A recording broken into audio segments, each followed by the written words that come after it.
so excited. Hello, magical people. Welcome back to my channel. My name is Meg Moonbeam, and I'm here for a very special live stream with two of my soul sisters, Sunny from Pluto and Vanessa, Water Mama Vanessa. Hello, ladies. How are you guys? Hey. Good. How are you? Good.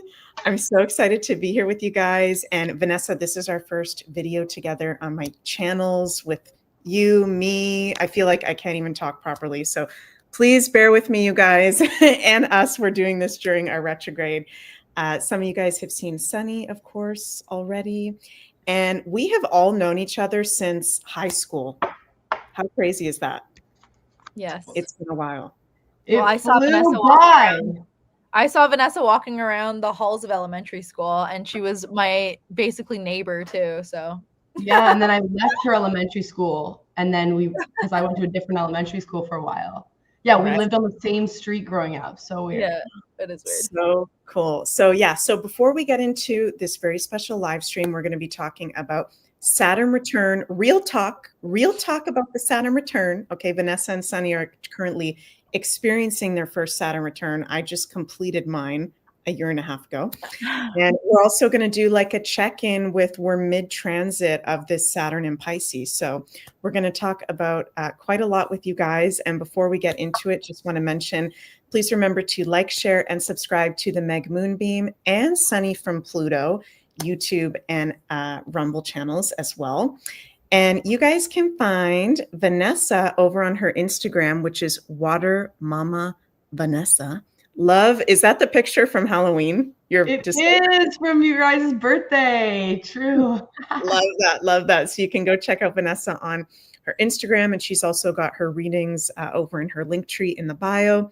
Sunny, you can check out Instagram, Sunny from Pluto, her YouTube, and of course, the Scorpio shop, her crystal boutique.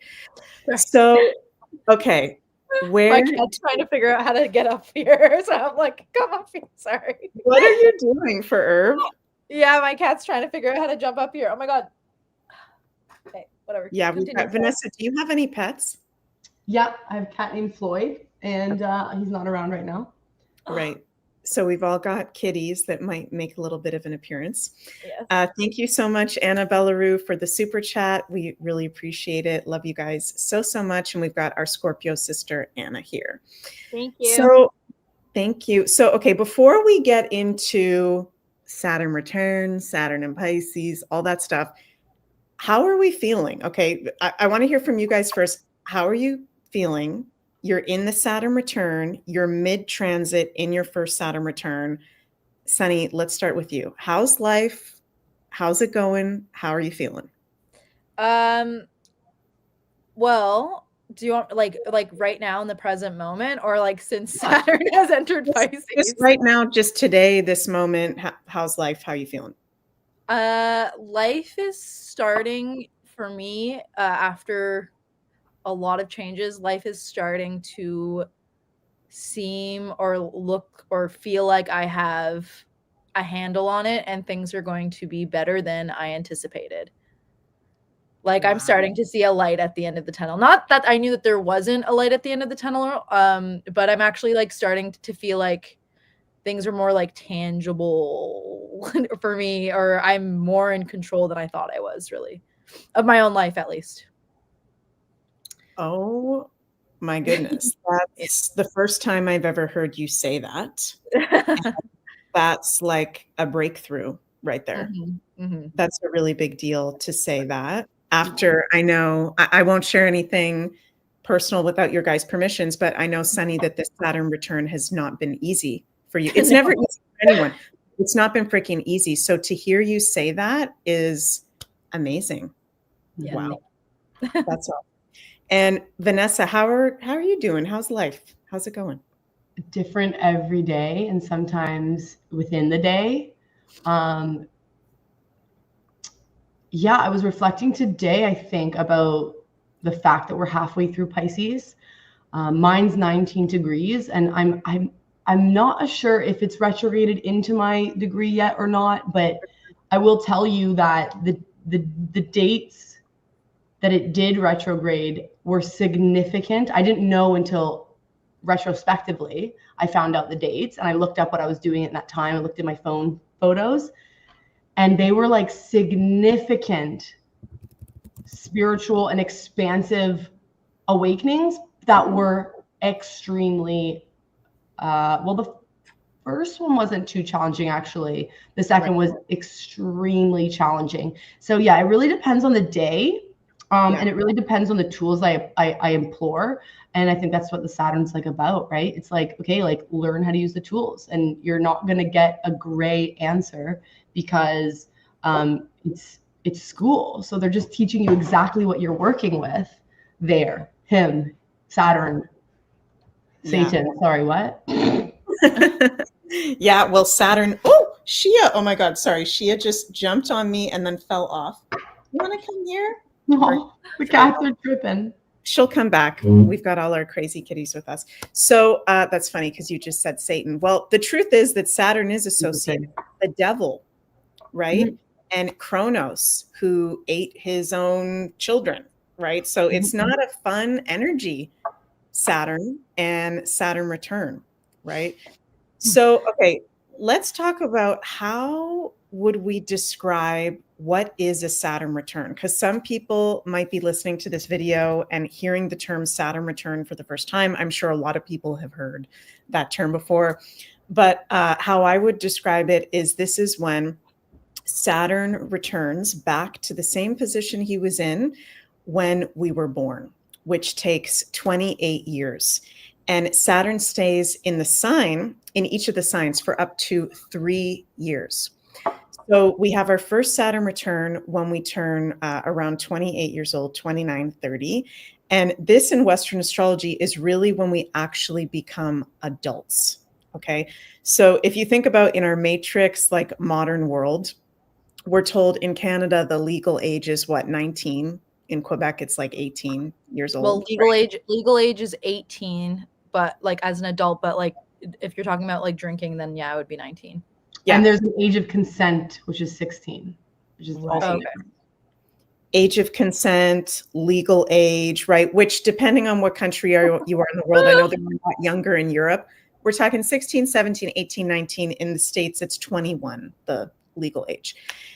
If you think about that, you know, our brains are not even fully developed at that point. And all of a sudden, we're adults. In astrology, we don't consider people adults until they've gone actually through that first Saturn return, 28, 29, 30 years old. Because you've lived your 10s, you've lived your 20s. Now you actually have your 10s. Is that the right word? Your zeros, your 10s. A bit of life, you have some wisdom, right? And you're starting to really come of age. The brain has fully developed. Vanessa, when we were in Arizona, wasn't it you who told me that the spine fully develops by the time you're 30? Were you the one that said that? Yeah, there's certain, I can't talk anatomically, but there are certain things that actually start fusing and completing their formation in the spine around 30. And I thought, okay, very interesting. Done with the experimental phase of childhood, now like solidifying certain formations even in our like physical body. That is freaking wild. I never heard that before until you said that, and that stuck with me and totally makes sense. And Saturn does rule the bones and the spine. The bones and what did you say? And the spine, along with Leo, along with the sign of Leo, because Leo is the heart, the spine is like behind the heart. So that is freaking crazy. So yeah, Saturn return is when the first one we get initiated into adulthood, right? And what I've noticed personally, I'm 32, so I haven't had my second Saturn return or third Saturn return yet, but I really notice with clients, people around me, that the first one tends to be the most challenging because it's like that first kick in the butt. You've never seen it before. You've never seen it before. Then the second one is in our late 50s when we enter our wise one. We enter our crone ship. I have to let my cat out. Hold on, sorry. That's okay. All good. And then our third one is even more wisdom, right? Well, it's interesting too because like Saturn's here teaching you lessons to boil it down. Yeah. And as a child, like like theoretically never learned any lessons. So you don't even have the lesson in how to learn your lessons. And Right. therefore your second Saturn return, at least you have experience learning lessons in the realm of Saturn. And you can, you know, like tap into that experience. But with the first, you're like, what is going on?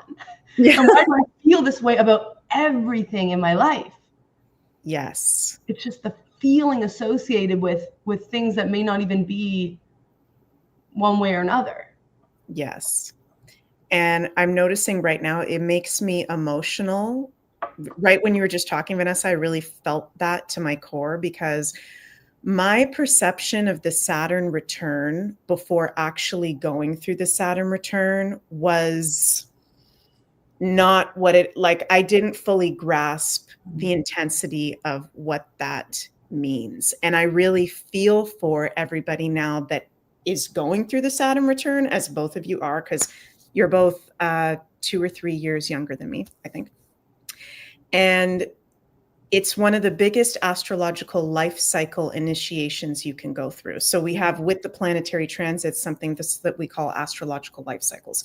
So I'd like to ask you guys, now that you're midway through the Saturn return, what is it like compared to before you started the Saturn return, which for you guys, because your Saturn in Pisces was before March 2023, because it started for you guys March 2023 when Saturn ingressed into Pisces.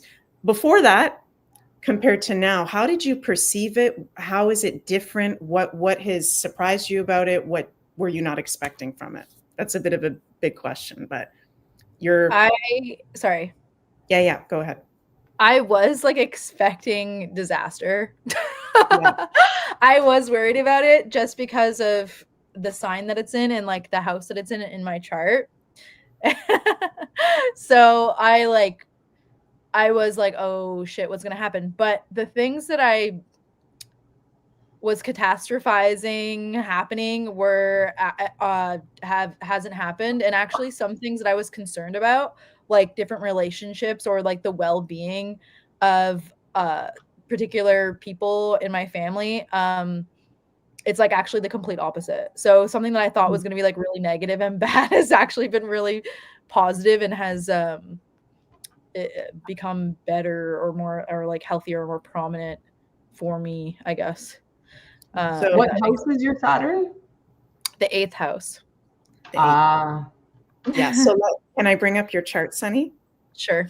We got a lot of astrology family out there that love to look at the charts. So this is Sunny's chart that we've had. I've asked permission for Sunny and Vanessa to bring up their charts. And very important, you guys, never share people's charts without their permission, because this is our sacred like soul information, our sacred soul map, right? So Sunny's got a really freaking cool chart, that huge Scorpio stellium in the 4th house stellium, and then Saturn 5 degrees Pisces in the 8th house.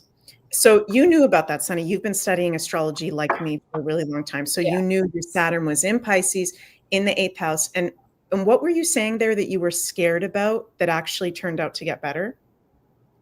Okay, so I'll just be specific. Because my Saturn's in the 8th house, I really was like kind of fearing something around like my relationship with my dad, or like my dad's health in general. And my dad's health has actually improved, and he's actually healthier than he's been for a long time. And my relationship with him is much better and closer. And we've been seeing a lot more of each other, like since my Saturn return has started. So like the things like I was afraid of were actually getting better. And you know what? I actually, because the 8th house is like the hidden and like subconscious and like the really deep rooted Scorpio stuff, which I have a lot of because I am a Scorpio and it's my North Node, and the 4th house, like a lot of like traumatic, like childhood stuff and like kind of severed relationships with family. I had like, actually a realization today, and I didn't really realize that it was related to the Saturn thing until right now, because I also pulled a card before we went live. That is literally okay. A lot of this stuff with Saturn in the 8th house I've been finding, and probably Saturn return in general, is bringing up things that from your inner child, or for your inner child. So a lot of the issues from childhood that my inner child has held on to. It has been coming up to heal. And I literally pulled this card. I don't know if I'm explaining this well or as well as like the epiphany was, but I pulled the card inner child, like as we were talking before we went live. And I was like, okay, that's so weird. I don't know. It just came up for me today, like the inner child, what my inner child is feeling or what my inner child is telling me about myself, and how maybe the way I acted when I was younger, or how I dealt with things when I was younger is different now because I'm an adult. But it's like, okay, but that inner child still feels something around that. And that's where some of my subconscious, like intense emotions come from. It's a big rabbit hole. Emotions are a lot, but yeah, to sum it up kind of generally for people who don't know me, that's what's going on, or that's kind of what has come to me. Is like this, a lot of this is just like inner child healing. Well, that's very interesting, Sunny, because your Saturn at 5 degrees is a Leo degree, and Leo rules the inner child and children. Oh, and yeah, the 8th house, sorry to interrupt you, is like sexuality. And the 5th house is a very like sexual, creative, or the 5th degree is very sexual and very creative, and same with Leo. And a lot of sexual issues have been coming up for me a lot this year, or the past 2 years as well. And there's certain things that I've been aware of and that I've been wanting to deal with for a while, but like it's all really been coming up really strongly since my Saturn return started. Yeah. So, sorry. And it's like, sorry, what? Sorry, one of the cats just knocked something over. So keep talking, and I'm just going to go make sure she is okay. And you guys are going to see me moving around. Sorry about that. What I find interesting that you said, Sunny, about that is that like you were prepared, almost like preparing for certain specific lessons. And then Saturn was like, no, like you can't really prepare for that. Like you cannot predict what you need to learn here. That's the whole point. I'm trying to teach you what you cannot see. I really noticed that too. It's like getting into relationship or whatever, not in terms of in relation to Saturn return specifically, but just like, oh, the things that I thought would be hard entering like a serious sacred relationship were not at all what was actually hard. The things I thought I would be prepared for weren't. It's like it's the whole, and in the card you pulled, I think is so interesting too, because it says innocence, and I was like, innocence, there's something here. And it's like this purification. It's like you're growing up, but if you do not want to harden and get jaded as you grow, and you actually want to evolve and become like this wise elder who also realizes the lightness and beauty of life, if you don't want to like grow into this hardness and you actually want to grow into that beautiful spiritual awakening, we have to go through these processes of purification. And then I think about Saturn, I think about Satan, I think about like the purifying fires. I think about like the purifying ice, if you want to look at like hell as fire or ice, because there's different perceptions of it. But yeah, I thought that was really interesting. You mentioned a couple of those things, honey. Yeah. Also, being your Saturn return is like becoming an adult. So it's like for me, and probably for a lot of people, is in order to become that adult, I need to heal the things that my inner, or that the child went through. I need to like pass that so I can go on to the next phase instead of just carrying. Pardon? Instead of just like carrying that weight with me everywhere I go, because it's like I'll be stuck in that like hurt like a child forever.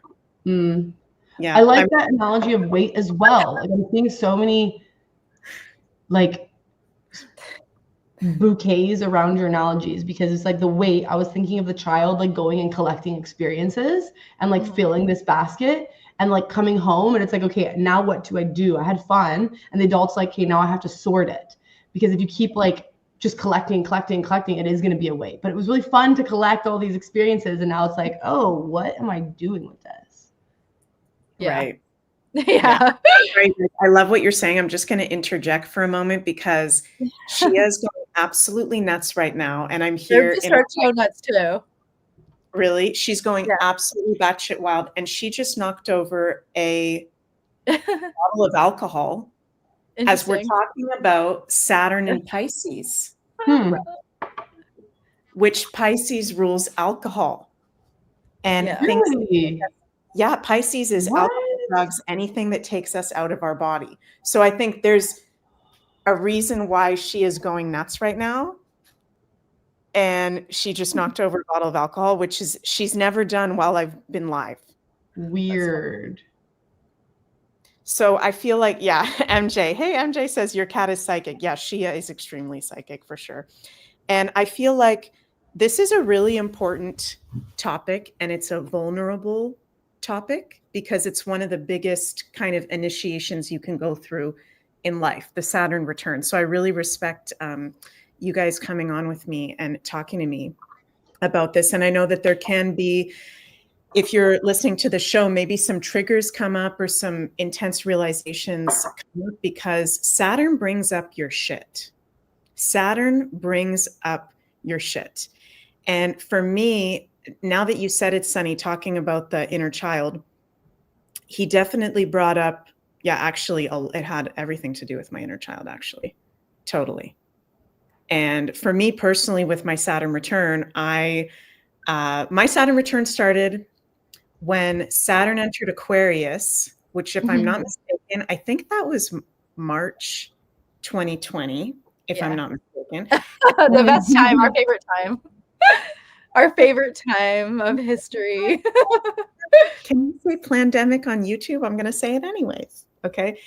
And yeah, we're going with the flow with this show. So I'll just get into that. So that was like Saturn and Aquarius, Saturn return, March 2020 to March 2023. And that was the biggest stepping into my adulthood. I was put into Belgium in the middle of nowhere where I had to learn how to be an adult. I've come from this childhood, and I've shared this on my channel before, childhood where I was very blessed. I have two parents that have been very successful professionally. We traveled a lot. There's a lot of like blessings that I received and amazing life experiences. And I didn't know how to cook.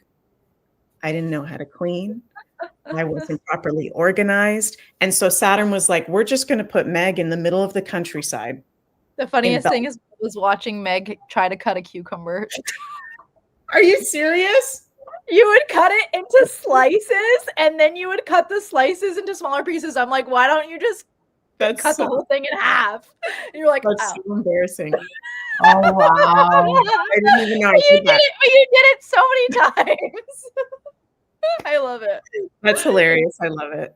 And wait, Meg, is your Virgo intercepted as well? Yes. Okay, because like this is reminding me of what you said about your observation of the charts.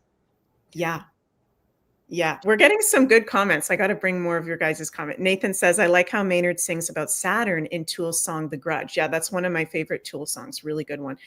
So yeah, just to finish up my story and then we'll move on. It's like and it may sound really stupid, but like I had to learn these very basic things that I didn't learn as a child because I have this absolutely badass mom, okay, who's an Aries, who fucking did everything on top of being a CEO of a business.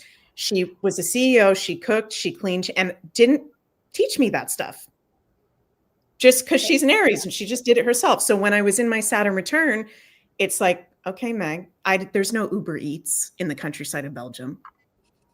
There's no, the stores aren't open the way they're open. Canada, Sunny's laughing because I would order Uber Eats a lot before my Saturn return. So it's like learning these very basic things, which may sound stupid. And then on top of that, isolation. Aquarius rules isolation. And my Saturn's in Aquarius. So we locked out of Canada in my fucking Saturn return for 2 years. While the truckers are going on and I couldn't go and participate in that community, Aquarius. So to be separated from my like-minded community while all that's going on. And it was just a mind fuck, just realizing how much I wasn't actually matured in those Saturnian, also Virgo ways. My Virgo is intercepted. So to clean, to be organized, to just have your day-to-day shit together, to be grounded, common sense. What's the degree of your Saturn? the degree of my Saturn, let me bring that up. So this is my chart. 12 Pisces. Oh, it's in a Pisces degree. Pisces. Where am I looking? Oh, and Yeah. then it's sextile. Go back. Your Venus. Yep, in exact sextile. Oh, Okay, almost exact. so that makes a lot of sense. Yeah. Because your relationship with Jens like got to a deeper level. You guys are living together. It's what's the word? Overseas. It's in a different land. You had to like be taken, like actually physically taken out of your comfort zone to learn how to like learn these practical skills. Yeah. That's so interesting. Yeah. But it's like, but that comes naturally to you though, anyways, because there's obviously a lot that shows like travel and like other countries and stuff in your chart. Right. Interesting. Yeah, for sure. That's where you have like your most like enriching, like fulfilling experiences in like different countries and foreign places. That's what I want to say. Foreign places. Foreign places. Yep. North Node and South. So yeah. So for me, it was really freaking intense because Saturn is at home in Aquarius. It's at its strongest in Aquarius and Capricorn. So if you have a Saturn return in Aquarius or Capricorn, you're going to get kicked in the ass. It's going to be a heavy kick in the ass. And I have it in the 10th house of Capricorn. So in his home sign in a home house. So I noticed too, my whole Saturn return, I was very hard on myself. And literally almost every single day I would say to Jens, because I was with Jens for almost the whole time, I'm such a loser. Oh my God, I'm such a loser. I wasn't making money. Things were so delayed. It's like Saturn tests you in all these ways. You're going to keep going? You're going to keep going, or you're going to give up? Right? Because Saturn doesn't give you anything for free. So he tests you. You're going to put in the hard work? You're going to keep going even when it's not working? Or are you going to back out? Right. And the pressure of that and feeling like a loser was probably even like more intensified because it wasn't just you going through your Saturn return. It was like, well, this made it worse too, was which we talked about, which is like the whole world was like at a halt. So everybody was like going through that, like collectively to like everything was just stopped. So it was like very, very slow rather than just like, oh, I'm in my Saturn return right now. There's a lot of resetting and like rethinking things or realizing things. But for you, it was like double halted because the world was like turned off. Yeah. That's crazy. Totally wild. Yeah, for sure. So yeah, I just felt from my personal experience, a heaviness the entire time, even energetically. I say like I felt Saturn on my shoulders the entire time, those 3 years. Like I'm being watched by an old grandpa who's being hard on me, like every decision I make. And if I took any steps backward, I would feel like the karmic repercussions right away from that. Yeah. And just things didn't work. I was locked out of Canada. I tried to start like crystal side business with Jens in Belgium. That was a complete flop. That like did not work at all. Lost money from that. Like Saturn tests you. It's absolutely wild. But I do believe if you follow your Saturn position and you also are in alignment with your North Node, which is your purpose in life, I think you get rewarded by closer to the end of the Saturn return going into the outro of the Saturn return. What do you mean the position? Follow the Saturn position. What does that mean? So like the sign, Saturn and Pisces for you guys, right? So what is Pisces? Pisces is healing, spirituality, creativity, compassion. So if you embrace that, those are actually really strong freaking gifts that both of you guys have because you're Saturn and Pisces. Saturn represents like major responsibility and gifts that we have in this lifetime. Okay, so responsibility. Sorry, continue. Responsibility, yeah. So even though it's hard when we have those Saturn returns, it's like that's actually a really big freaking gift. Whatever the sign in the house of your Saturn is, you put the attention to that, you nurture that, that's a huge gift. And there's this contrast with like Saturn and Pisces, I feel, because Pisces is so floaty and Saturn's like, get down, get to business right here, right now. And and that juxtaposition actually provides a lot of medicine because it's like, if you look at a lot of Pisces people, let's not name any names. Yeah. But like Pisces suns can be so like annoying almost. It's like, can you just like figure your shit out? You have all this beautiful energy, but it means nothing because you don't know what the hell's going on. But if you can ground that, and that's where I found during the return some of my biggest aha moments, like where it's actually embodied, that I feel like a wave of like, oh my God, I get it. Because I'm an airhead. Okay. I have a lot of air in my chart. Can I bring up your chart as you're talking, Vanessa? Sorry to interrupt. You can. Yeah. Thanks. So yeah, my sun, moon, rising are the big airs or the 3 airs. Yeah, I have a lot of water there too. But like the point is, I love to do this. But then when something can come down and like connect that air to the emotion for me and make it embodied for me, it's like it was very monumental in those aha moments throughout the return so far. And I noticed, and it was interesting, I noticed a lot of those moments are coming from Pisceans. Or people who were talking about their Pisces placements, and later in the conversation they said something, and the way I felt it was like literally like all my walls that I've built to protect myself, the Piscean energy was just like, I'm just gonna flow, and then click that button that's been protected. And then I had that whoa aha moment. Or sometimes it's less gentle and it's like a tsunami and it hurts.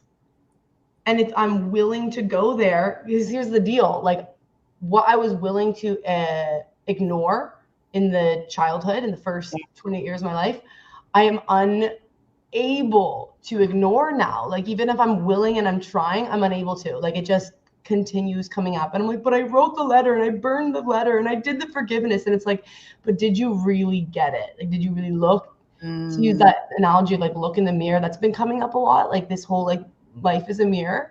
Yeah. And it was really interesting. A lot of the language that you're using, Sunny's using, I'm using, is before I even knew what the Saturn return was, I started using all this language. And I found this article one day, and it was, I guess, my Saturn return had started or whatever. And I was like, oh, what's the Saturn return? And it said everything I was describing my life as. And I went, well, this is real, because I didn't know what was happening. And this is the exact verbiage I'm using.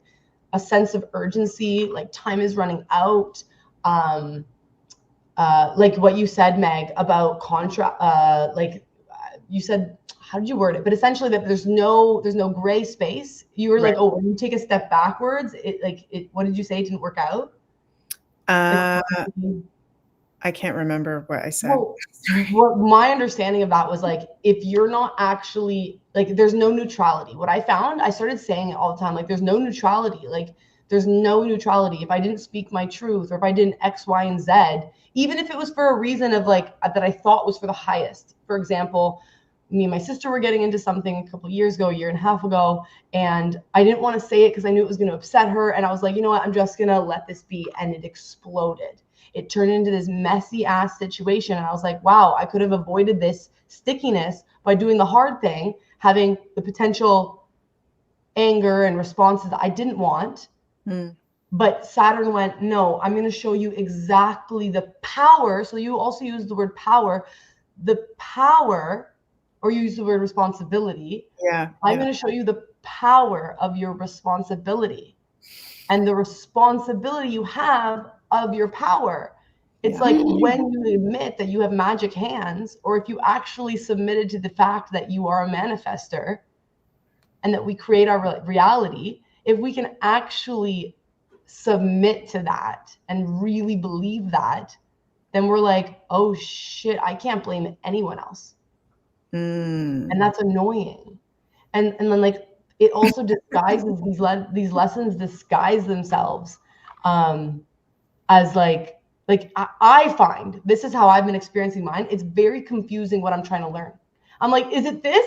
Do I have to leave my partner, or do I have to just learn how to be in this relationship? Like I'm willing to do it, but I just don't know. I felt like that a lot too. And I still have like little micro conversations in my head about, oh, like did I do this? But it's like, okay, well, I did do this, so there's a reason because I'm learning this. And if I decide to change this, then this might happen. Am I going to feel good? It's like, yeah, it's like all the options. It's like the 7 of Cups in the tarot. It's like, That's actually interesting. You bring that card up because it's like you want all the cups almost. Like that's how I feel. Maybe it's that watery Piscean energy. Like I just like, how can I pick? Like as a child, pre-Saturn return, it was like, yeah, like look at all those cups. When I see that card, I'm like, they all seem so beautiful in their own ways, you know? All those pretty cups. I like all those pretty cups. I want to go to that one. I want that, and I want that, and I want that. Who's under that sheet over there?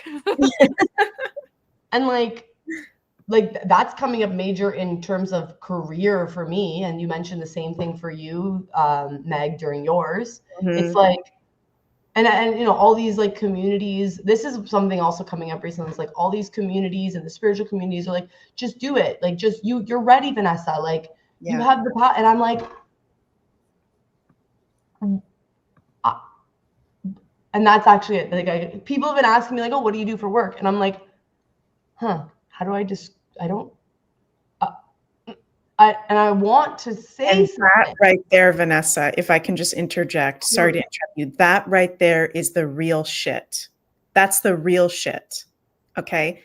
Because Pisces is also social media and the screens. And look at me, I'm 23 and I'm a master abundance coach. Pay $1,000 a month to be a part of my mastermind, even though, you know, I never had to even work for anything. I'm just hot in a bikini and I paid for all my followers. Whereas you're sitting there and that's the real shit. And you're in the Saturn return, you're going, I actually don't fucking know. I would put but you do know, I don't mean to put that on you, but you know what you are good at and you are good at things. That's the trippy part of Saturn. It's like you do know and it is there, but it's testing you. It's testing because things don't work properly in the Saturn return. Also, right? The Saturn return is like a time of like intense healing and self-reflection and things changing. So I wouldn't put so much, from my experience at least, and it's easier said than done because I've been going through it, but it is a soft spot for a lot of us, especially because like we need money to survive.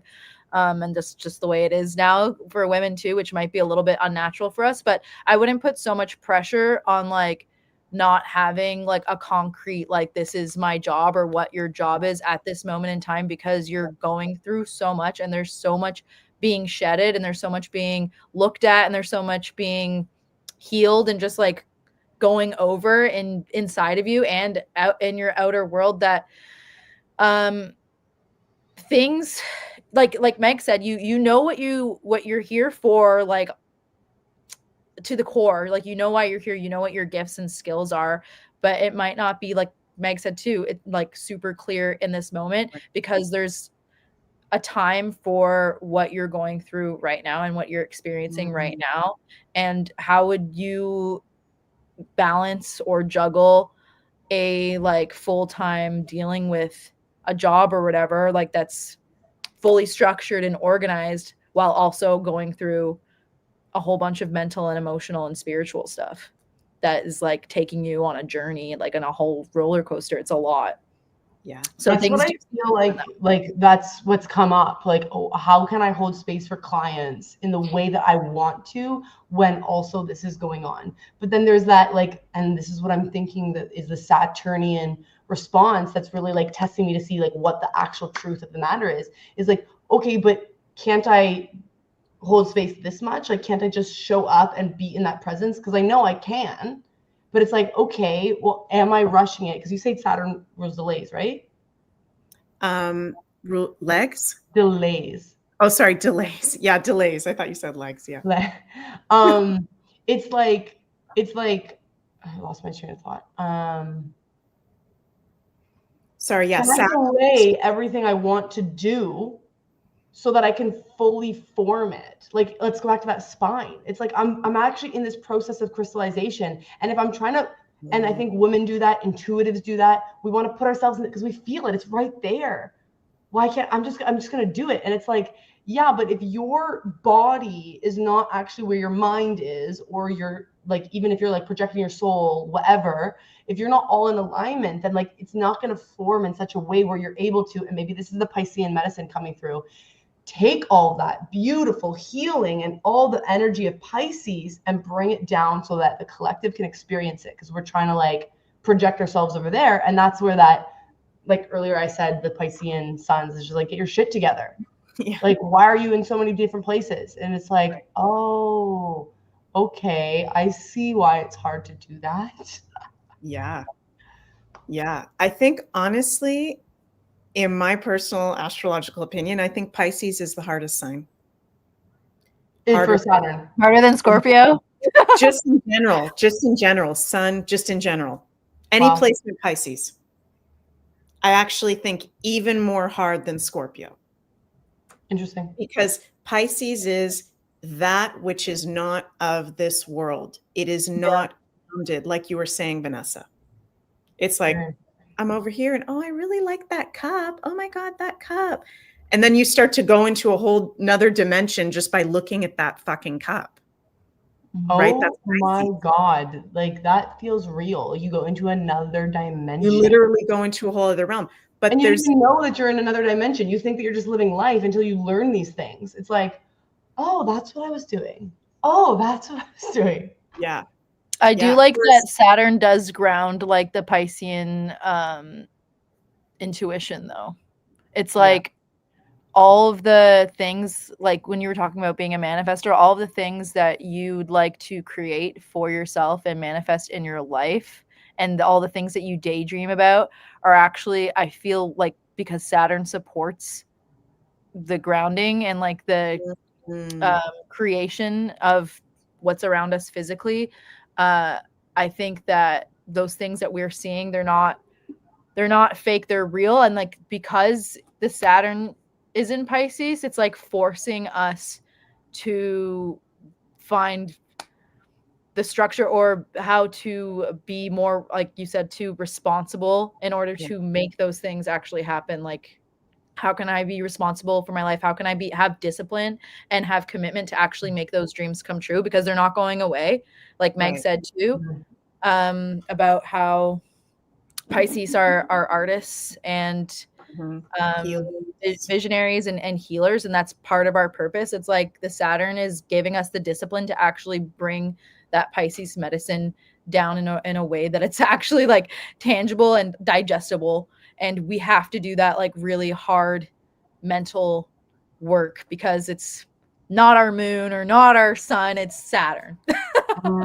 Yeah, Saturn's in my first house. Wow. Of Aquarius.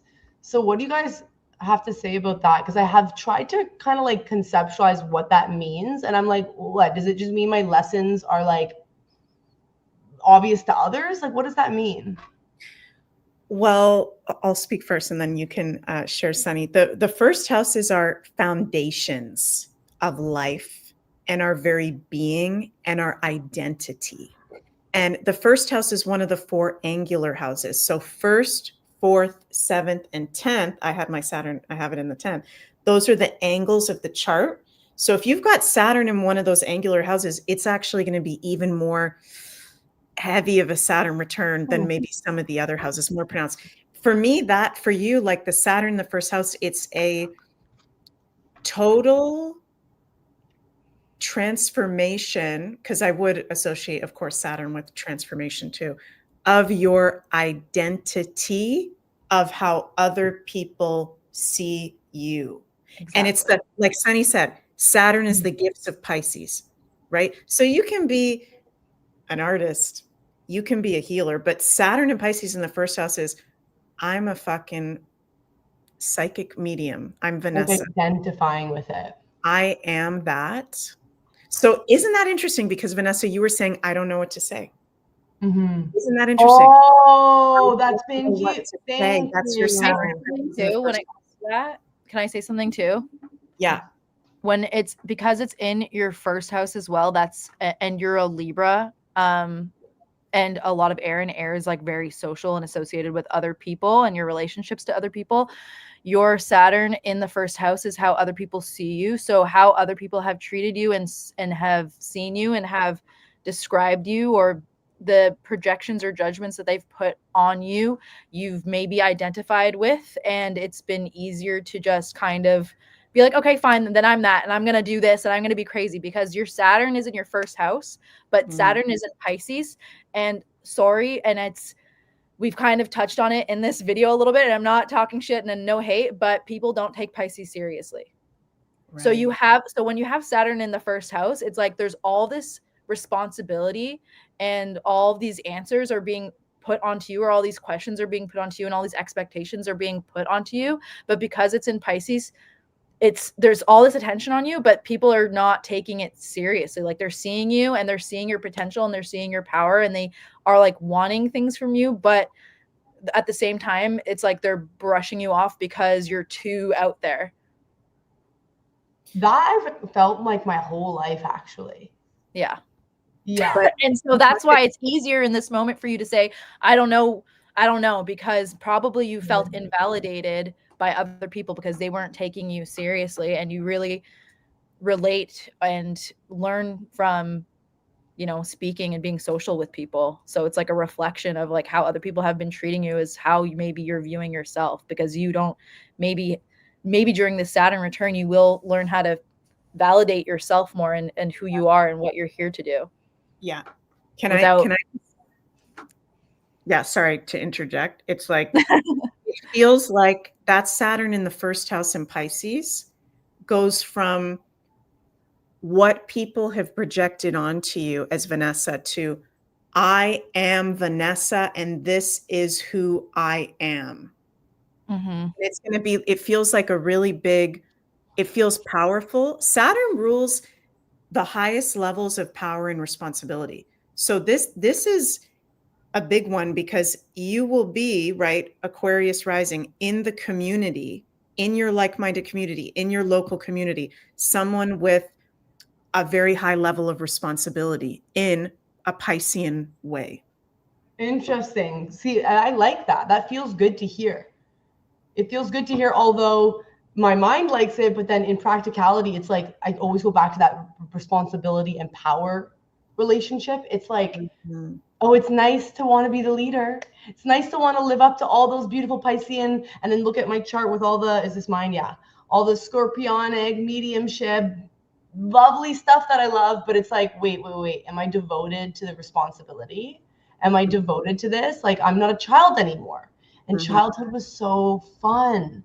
It was actually so fun. There was no consequence. Sure, shit happened, but it was like emotionally, like I didn't really even start processing any of it truly until now. People dying, breakups, rape, like all the big ones, And it was like, now I'm sitting and I'm like, what the fuck? That hurt. And it's like, what did you learn from that? And it's like, you were just too busy experimenting as a child, pre-Saturn return. And now it's like, and I also found it interesting when you were talking about, not during this call, but when us three were hanging, about the few people who've said, I'm going through my Saturn return, but I don't know what everyone says is so hard about it. And you said, like, did you go through really hard lessons before? And they did. I started reflecting on that too. And it was like, my life on the outside is actually chill. Everything on the inside is whacked up, but I've had some seriously major lessons on the outside that are like keeping my life safe. But although I felt the most unsafe I've ever felt in a way. But anyway, the point being is I look back and I was like, oh, because someone was commenting earlier, like, oh, I'm nervous for my second coming up. And what came down was just like, go through your to-do list now. Like, scrap things that you don't need on your to-do list anymore. Start working on the things you do. If you can like integrate that as much as possible. And that's why I say as much as possible, because we can't really control it, but like things might get a little easier. Like, I feel like my actual physical life pre-Saturn return, and I don't know if this is true. Can you feel Saturn coming when it doesn't hit your sign yet? I think so. Oh yeah. Okay. That was huge. That was when like I was pregnant, I was this, I was like, it was just like life was wild. And now life outside is like still and inside is wild. Right. So maybe that is Piscean because it is like very. Yeah. And Vanessa, you and I both have Pisces and Virgo intercepted in our charts. Oh yeah, let's talk about So the it was thing. repressed. And for me, it's Pisces in the first house. So the first, second, third house rules childhood. So Pisces in the first house is, I fucking love this. This is magical. I'm a kid. This is so much fun. This is so cool, but not actually in your body. You weren't actually in your body. Pisces in the first house intercepted. And now makes sense. Saturn's come back. Saturn will put you back in your body. Like you just said, I'm feeling these things that I didn't actually feel in those moments before when they were happening. Like I could admit them. I could say the things, but it's like, did I really feel them? Oh yeah, self-worth, like blah, blah, blah, blah. But then it's like, oh my God, I'm like having these moments and you say like, how are you doing? How's the return going? It's like daily changes, sometimes within the day, weekly. I don't even want to talk about weekly. It's a whole universe in a week. Right. And it's like, I can have this like a month ago or something. I had this moment where I like crying, admitted to my boyfriend, like so profoundly, and was so scared to say the words. I was like, I literally have never felt good enough. Something so simple, something that we've heard on a fucking Instagram meme, but it's like, holy shit, I've never felt good enough. And then all of a sudden I started feeling like I was on mushrooms, like the whole night. Like I was like, oh my God, like everything just started flooding because it was like, oh, you got somewhere. You've cracked open one of those little caverns and we're just going to cleaning it out. Like, ugh. But it was like, this is like the Scorpio. This is like the Scorpio stellium. This is what happens when you have a Scorpio stellium. It's just like constant like self-reflection and like healing and like getting rid of things and like just stuff happening on the inside like constantly. Oh, okay. So can we talk about that? I know it's not necessarily Saturn, but it definitely is. Like you just said, can you just say what you said again? Me? Yeah. Oh, it's just constantly having like constant self-reflection and like looking back on everything that you do and everything that you've done objectively and like personally and like just all your interpersonal like communications. It's just like nonstop like inner dialogue, like constantly, and like reviewing and like learning from your behavior and like correcting it or understanding why you have certain behavior and then understanding why that person has that behavior and why it affected, like just like constant. It's like you're like a little therapist inside of yourself. Oh, I didn't know that was the Scorpio. I thought that was all my air. I don't know. Like, I think it's Scorpio, especially because your Venus is in Scorpio too. I feel like people who have Scorpio Venus are very, very, very, very, very intuitive, and I'd like to say understanding.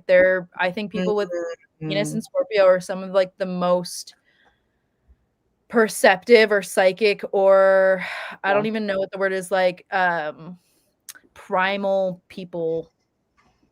Okay, see, I think I needed to hear that. I need a reminder of why that was the deep. We go as deep as you can go in like any situation within anything. It's just we're just like so curious. We just like keep uncovering like every layer that we can. If we can find something, like we're gonna get there. What? Like sometimes to a fault though, no? Yeah, it's not healthy all the time to like it's like figure put the out fucking everything down. It's not healthy. No, yeah, it can become unhealthy. And that's why Scorpios are listed as like obsessive. And sometimes or most of the time, obsessive behavior is not healthy. Right. So I've been reflecting on that a lot lately too. There's been like since Mars, I think, went retrograde on top of the Mercury, little aside, it's like if we can play, and I know you guys posted that video, it was amazing with the fluorite. I been wearing my fluorite necklace after Sunny posted you guys both posted that. I noticed that you were wearing a fluorite the other day. I was like, nice. Oh, in my live? I think so. I don't know. I just saw you were wearing a fluorite necklace after I was saying that fluorite's like really good. Yeah, I shouted you guys out in that live because I was wearing fluorite. But anyway, I digress. When we can just like flow with the retrograde energy a little bit, just like Saturn, it's like, it's going to be hard because if it's not going according to plan, although retrograde's a little bit different than the return in my perspective. It's like Saturn's just, it's going to be hard. Retrogrades are like, it's going to be different. It's going to be hard if you fight it, but it's going to be different and not hard if you just flow. It's like retrogrades are like, listen, I'm here. I'm going to take care of everything. Just chill. And people are like, no, I have to do what I need to do. And it's like, no, like, it's not going to work. But anyway, the point I'm bringing up is since, this is my little aside, is since Mars went retrograde on top of Mercury, it's been like the channels have been fucking open. And I don't know if it's the astrology or it's me, taking a few steps. And like, it's just like, so you were talking about the shadow. What? I feel like that too. I agree. Yeah. So, and I made that little aside because it's been like, this week has just been like so many things, like so many fucking things. And I'm like, okay, cool. Like I'm, I had a moment today where I had to have a pretty deep cry for the first time. I was like ooh, this one's under the covers in bed, middle of the day kind of, I was like, I'm not okay. But like, one of the things that's been going on is this relationship with shadow. Also, I want to bring up the relationship with North Node. Okay, so I've never really paid, like, I'm like, yeah, I'm a Libra Sun, Libra North Node. I just kind of say it because I'm like, yeah, I'm a lot of Libra and I have a lot of Scorpio and whatever. But these things have been coming up, like our relationship with the North Node and how important it is for us. And I think that's coming in through Saturn return too, because it's like, hey, pay attention to certain things that are important here. Like we're actually trying to show you and realizing that now mid-transit in Pisces, I'm like, oh, I'm kind of looking forward to the next half because it's like, it was almost like this mini like childhood, like the first half, like, oh, I'm experiencing. And then like, now I'm hoping to like set the intentions of the second half, which is to, anyway, work with the energies that have been presented with me the first half. And another thing that's come up is the shadow. You're talking about the shadow. And it's like, I think maybe, tell me if you guys agree. You guys are Scorpio suns and you have other Scorpio placements as well, of course. Is it a Scorpionic thing to like over-identify the shadow because we just love the shadow so much? Oh, yeah. Are you kidding? Like, my name is Sunny from Pluto, so that's all I'm gonna say. Yeah, like, yes, it's like we love the fucking shadow even within ourselves that causes us pain, and we don't want to let go of it. And it's like, how do I let go? How do I let go? And I realized a few days ago, I was like, I think it was when I was doing my live card reading on Monday, but I was like, the relationship we have with whatever we're trying to do is the thing that's in question. What I mean by that is like, okay, I want to speak my truth. I want to live in my power. I want to let go. But why are we wanting to do those things? You know what I mean? It's like, are our actual intentions aligned with the behavior we're trying to display? And if they are, then we can access it. But if they aren't, then we're just gonna keep banging our head against the wall. And that's why like admitting and submitting to certain things is so helpful in the Saturn return.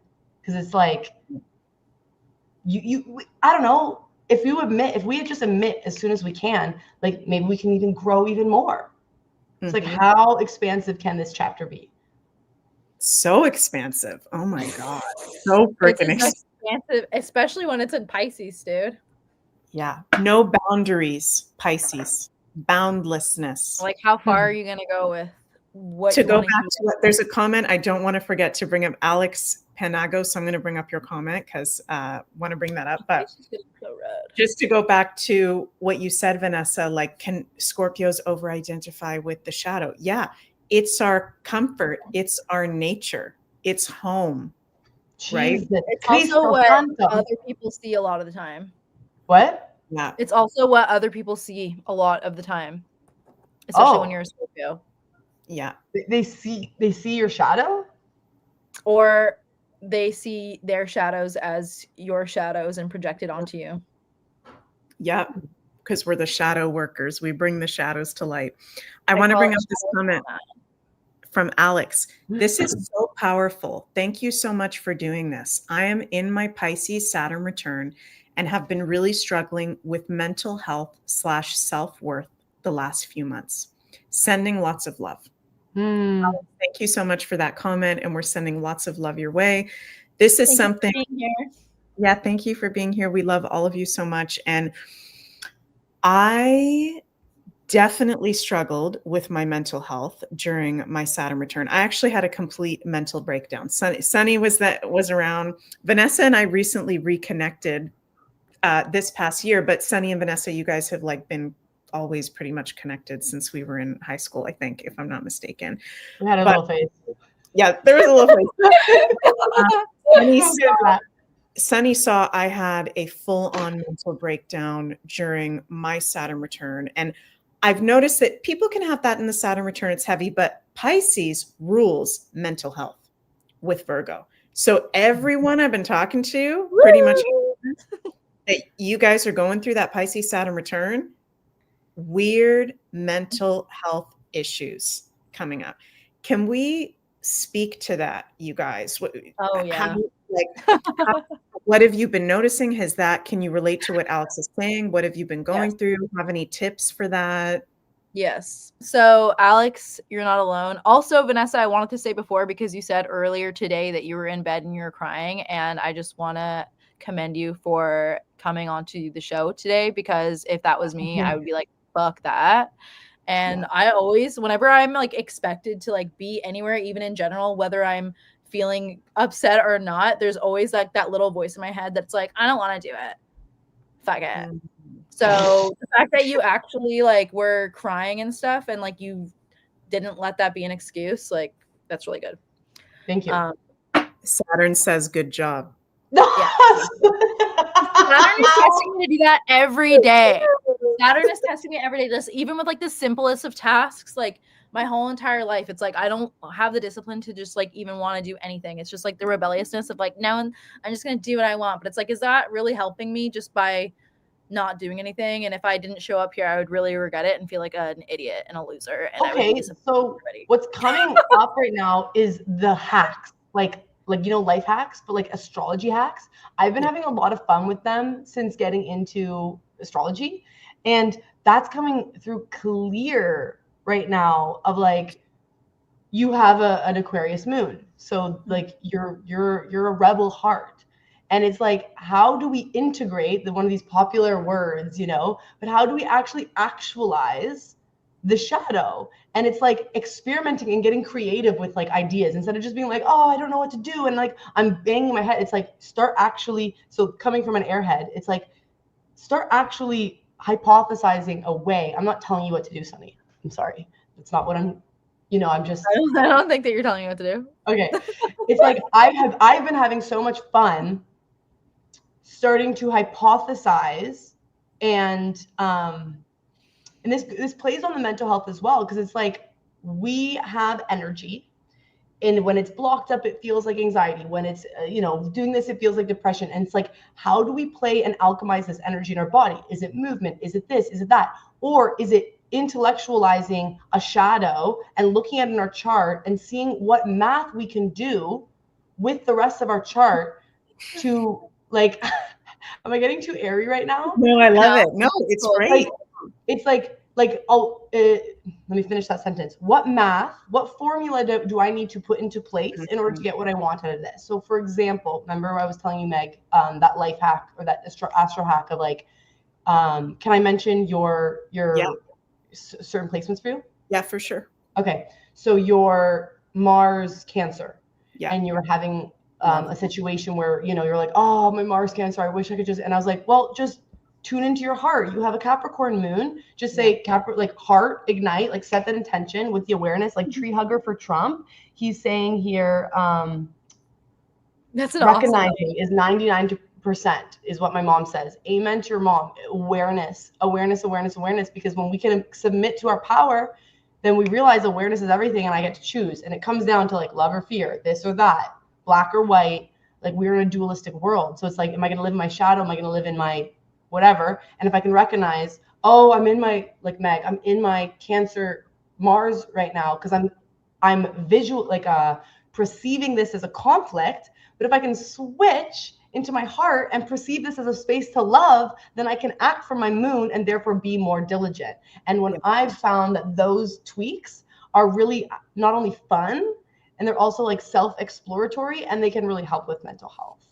I love that. And I'm so happy that you have reminded me of that, because I remember that you brought that up when we last all saw each other in Arizona, but it kind of slipped away with the retrogrades. And I love that, because I just realized when you were saying that I would say, oh, that's my Mars in Cancer. I'm saying it intellectually, and I'm not actually feeling that I have Mars in Cancer, and I also have the moon in Capricorn. And let's actually step into that, as you just said, instead of that's that, I'm in that, I'm in that. Okay, no, we're going to shift gears over here, because I got that placement, right? Which we can do with any of the signs, actually. Whether we have, we find that we're like infinite beings because we have something somewhere. Right, exactly. So it's like I'll just pull, and it's like astrology is like math and psychology had a baby in geography class. So true. So true. So yeah, that is a really good hack for the mental health piece, because with the Saturn return and Pisces energy, that can make you feel down. That can make you feel down and depressed. Pisces rules depression, anxiety, right? Fear, paranoia, right? So then going, okay, I'm going to step into maybe my Taurus. I'm going to step into the Capricorn. I'm going to step into the Virgo, right? I love that you brought that up, Vanessa.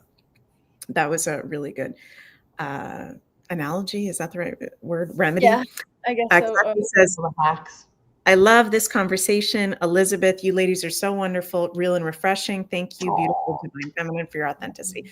Thank you, guys. Love you. So yeah, let's go a bit further with this mental health piece. Sunny, was there anything you wanted to bring up around that? Yeah, I guess. Okay. I'm not insinuating to anything. I'm just asking. No, I know. No, I know. It's just really interesting. There's a lot. I'm actually like, today I was like reflecting, and I'm like actually kind of like, I don't even know, like head, like the emoji of like the head exploding, like actually like so amazed, if that's the word, that but like of how much has actually happened and like changed, and like how much of like a roller coaster I've been on since Pisces, since my Saturn return has started. Like it's actually crazy. And I mean, I've always had, I mean, we all have mental health housekeeping to be doing at all times. And I've always had some form of like, I don't know, I would bouts of depression here and there. But I have always had like extreme moods where I can literally feel like everything within the span of 5 minutes even sometimes. So it's like that's something that I've dealt with like my entire life. I don't know any different. I'm like an emotionally extreme person, but it's even to the extreme where it's like, yes, I can feel all these things like happiness, love, excitement, silliness, hyperness, anger, frustration, all like 100, and it can change within like 5 minutes. But I can also, from all of that, from feeling so much, I can also go to the extreme of detachment. And these are things that I've struggled with and like not really fully understood my whole entire life. And it's something that's been coming up to like look at more since my Saturn return.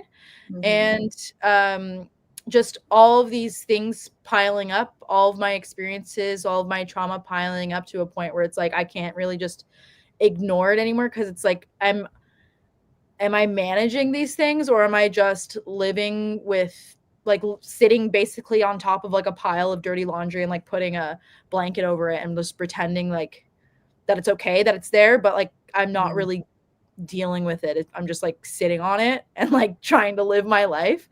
And during the Saturn return, it's all just like the blanket is off and all the laundry is exposed, and I'm like, okay, I have to deal with this stuff, and maybe there's more going on than I realized, or I don't know.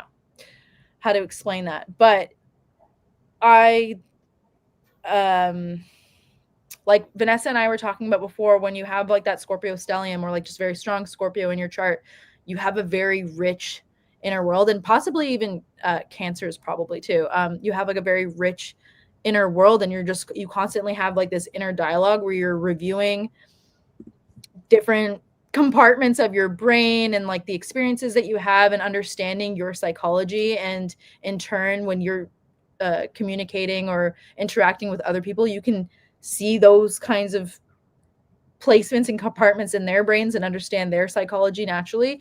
And these are all things that have been happening internally with me like forever, and it's not something that I really talk about with people, because it's not really like a normal or a accepted conversation to have, like, hey, let's talk about what's going on with you and why are you doing this and what I'm experiencing. And I feel like it's kind of weird, right?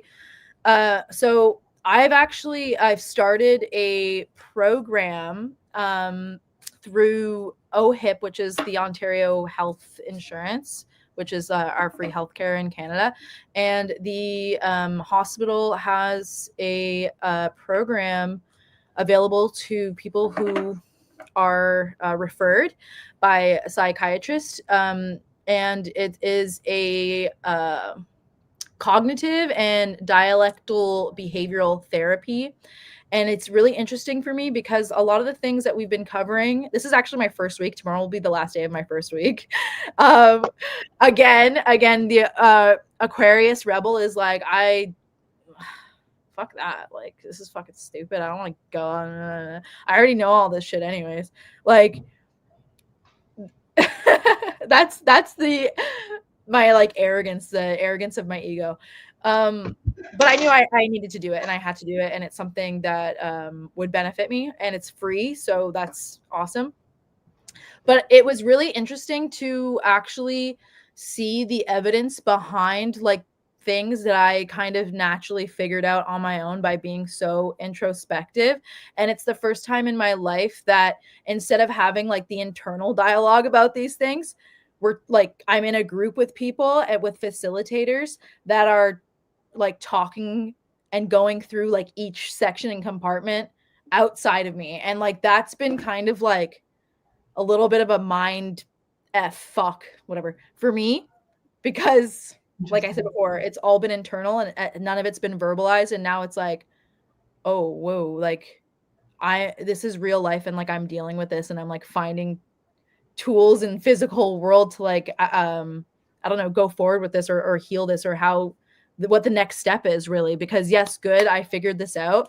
And for me, and I don't want to compare myself to the other people like in the program and stuff like that, but for me, I feel like I'm digesting this easier for me, or it's coming more natural for me. It's not as difficult because it's something that my brain already does naturally. I don't know where I was going with that. I kind of lost my train of thought there, but it's just really interesting. And there were some other points I wanted to make, but I'm kind of like losing my train of thought. It's just really trippy that this is all coming up during Saturn return. Yeah. And if I might need to circle back to a few things that I kind of forgot because I was going off, but yeah, I kind of lost my train of thought. I was trying to interject there, and then I was muted, so I was just like, you guys couldn't actually hear me.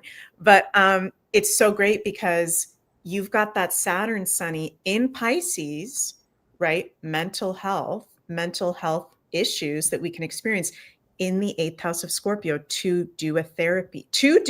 Scorpio is not just therapy, it is real deal therapy.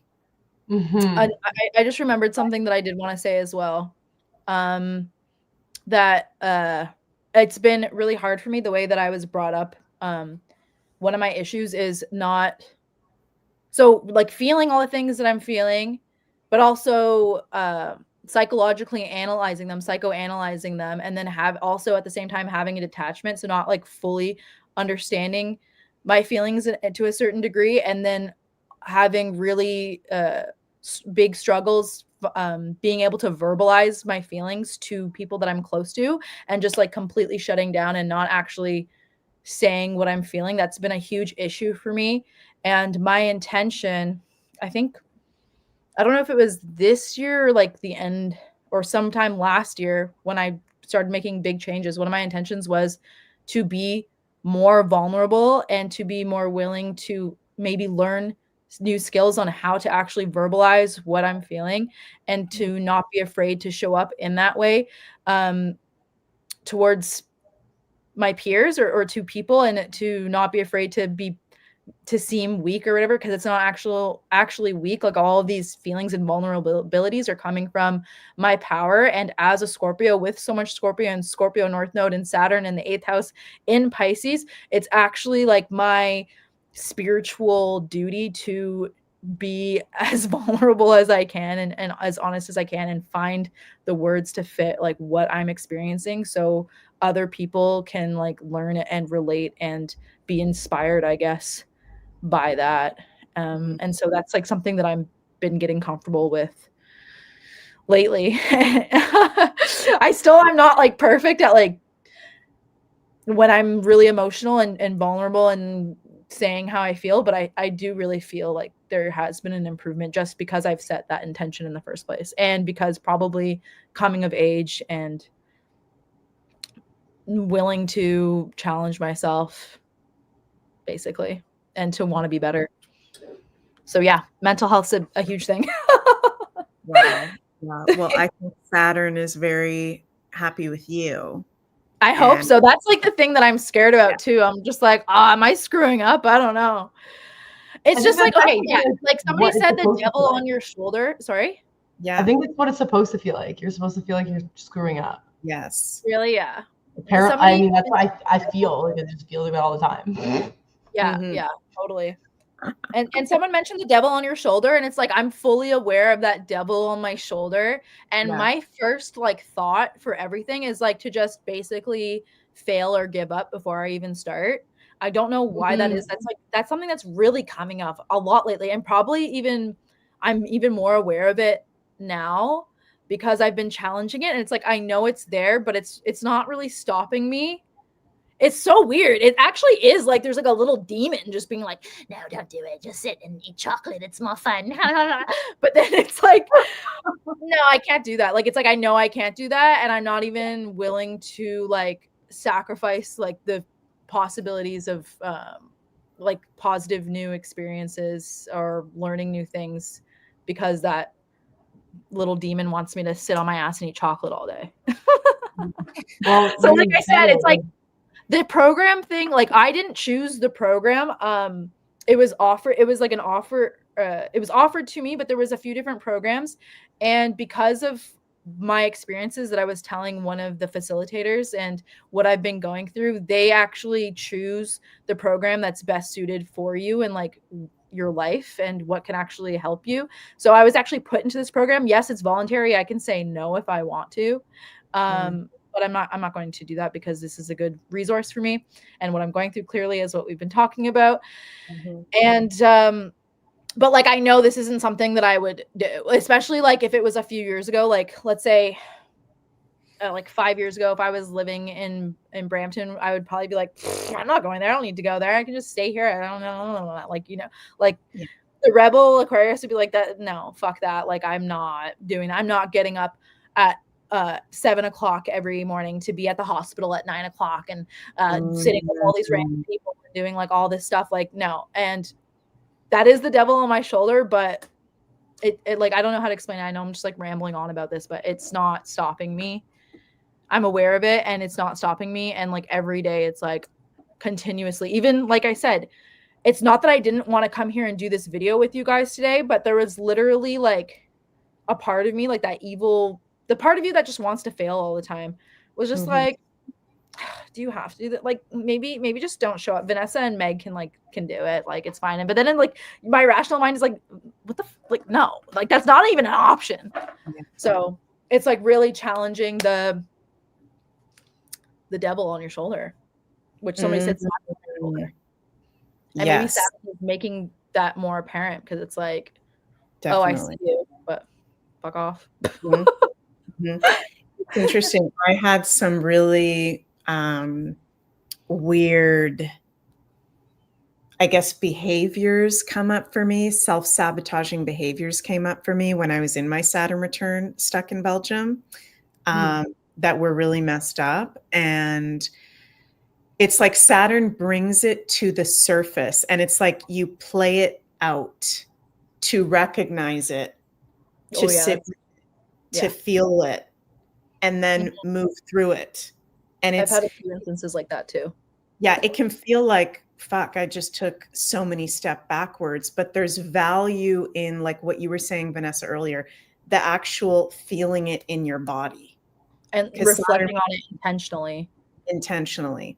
Yeah, rather than like that whole reflecting intentionally and what Sunny was talking about, like I've chosen to do this, so I'm doing it, is like so bloody powerful. It's like, be careful. Like, be careful what you wish for. And maybe like add in some special words, like, okay, I want to do this with ease, with great, because it's like legitimately the fruits are fruiting. The fruit is fruiting. It's like, be careful what you wish for, because you think you're wishing for one thing, and the way Saturn goes about, or the world, like I'm not even gonna just talk just Saturn return right now, but like right now it's just like so amplified, right? It's like the way at which that fruit is not the way, like we talked about at the beginning of the call, is not the way you anticipated it, because it's trying to teach you certain things. So of course it's not going to be the way you anticipated it. So it's like, oh, I want a beautiful, sacred, deep relationship. Yeah. Like, yeah.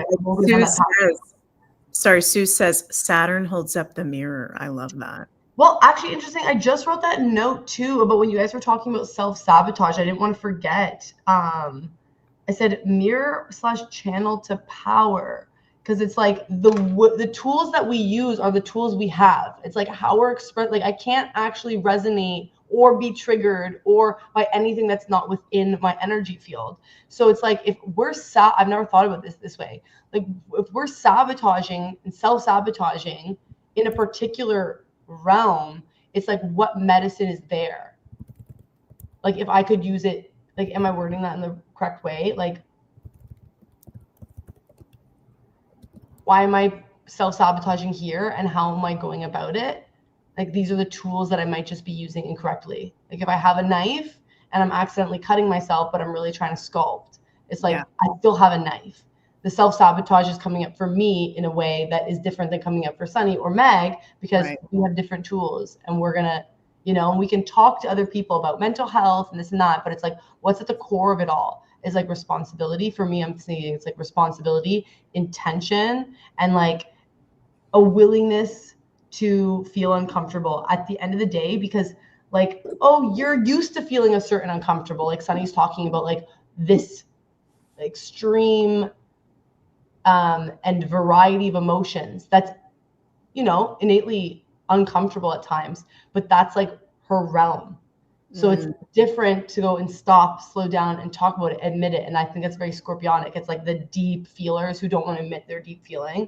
It's like, no, that doesn't bug me. And it's like, like, so it's like, what is actually uncomfortable for you? Not what you're used to and what people think is uncomfortable, but it's like, what is like different?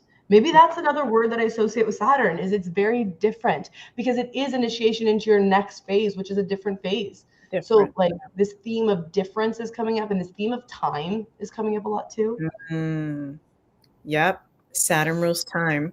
I can't believe it's almost Christmas time. I know. Like I was outside wearing shorts like a day ago, and now it's minus freaking 10. I don't even I'm not even, there's so much going on that I'm not even like computing like the Earth's time, like the natural time. Also, sorry, I just like kind of went off like in this weird place, like astrologically, and this might sound really silly or stupid, but okay, so I know that we're on Earth and we're looking at all the planets. This is like a whole other thing. I'm sorry, Vanessa. All the planets are going around the sun, or that's what we're told. And but why wouldn't Taurus be ruled by the Earth? I know that we're on Earth, but why wouldn't Taurus be ruled by the Earth? And also, I don't know. Never mind. I was gonna say, okay, wait. So wait, we look at astrology like heliocentric, right? I was looking at it like Earth-centric, and then There's when we were geocentric, heliocentric. okay, yeah, geocentric. And when we were on the plane, I remember when we were talking about how like probably a new planet or asteroid's gonna like enter our solar system. And I was like thinking, I'm like, what if I don't know how to explain it. What if the Earth is going around the planet? Never mind. Never mind. The new planet that's coming.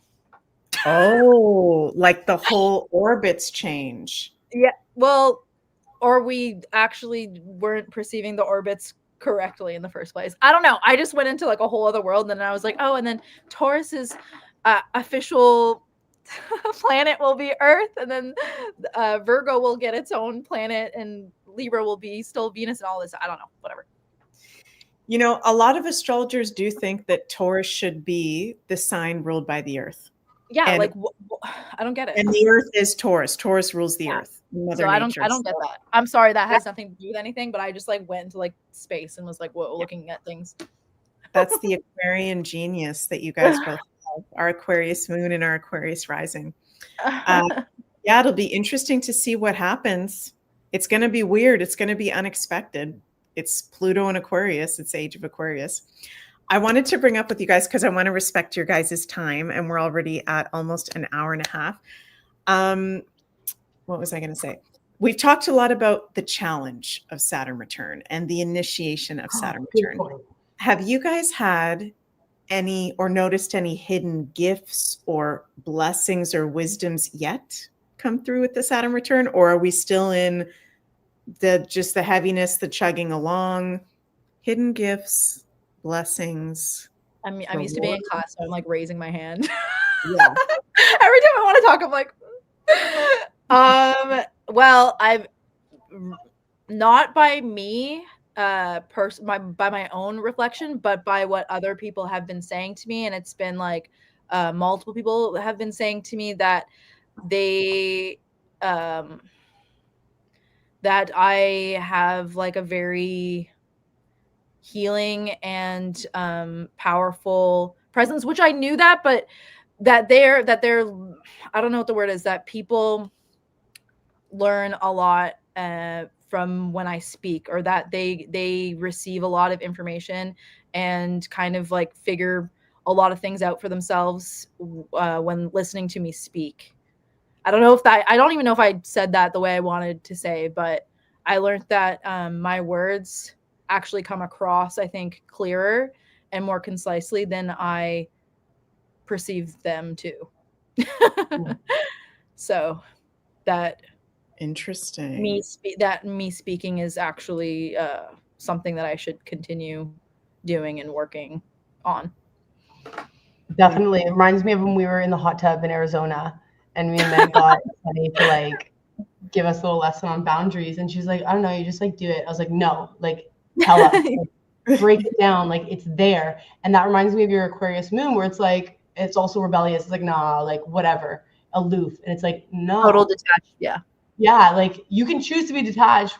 Cool. But like, is that why we're living and loving each other? But yeah, for sure. I'm also remembering in Arizona, like so many times referencing something Sunny said like a decade ago. And she's like, how do you remember that? I'm like, because it stuck. Because it was very cool. You remember so many things that I've said. I'm like, whoa. Okay, cool. Yeah. So that's very interesting. You want to be my autobiographer? One time Sunny said this, and then one time she said this. One time she said this. That's so cool. And it makes me think how it feels what I'm noticing from both of you, from what you shared, is it's like some of our greatest strengths and medicine we can actually be uncomfortable with, right? And like vulnerable. Your voice and being vulnerable. And then Vanessa, who am I? What am I? Because Vanessa, you do have a very strong presence. And I feel like everybody notices it when they're around you. And it's very, very powerful. And you hold space. And you're a natural, just like, I want to use the word leader in what you do and who you are. So it's crazy because to hear you say, I don't know, that's not how I see you. Wait, is Vanessa a world bridger? No. Or a Skywalker. Skywalker. Might be. What is this? An She's astrology? I can check. Astrology. No, you're not a world bridger. You're a Skywalker. No, but I wanted to say too, like Vanessa, when Meg too was talking about how you're a leader in like communities and groups, like you've always been that way. You always have a way of like bridging people and bringing people together and like, from like all different wakes or walks of life, I should say.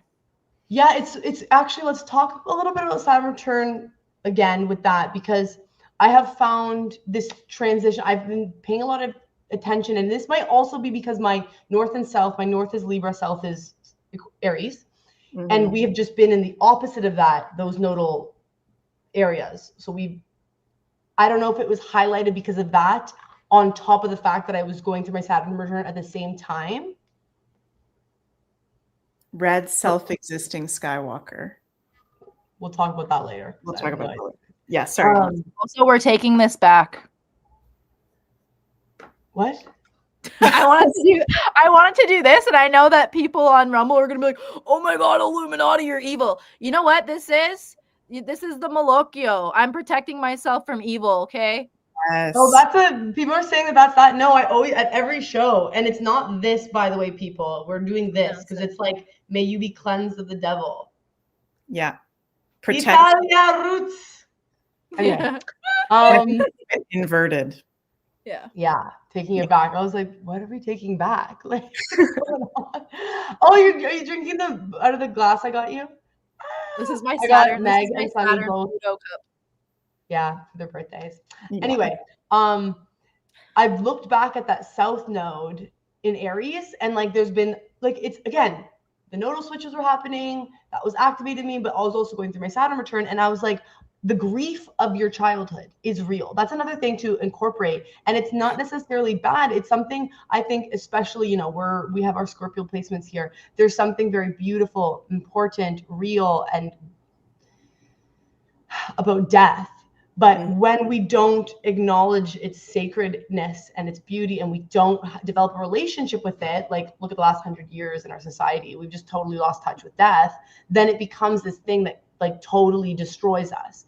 And that, looking at the Saturn return and grieving our childhood, what I'm trying to say is like that whole I'm a leader thing that people see. And it's interesting because my first house is Aquarius, and I read like looking at Pluto into Aquarius for the next 20 years transit, like apparently first house, it's like you're stepping into your leadership. And I was like, yo, I feel this. Like I feel this.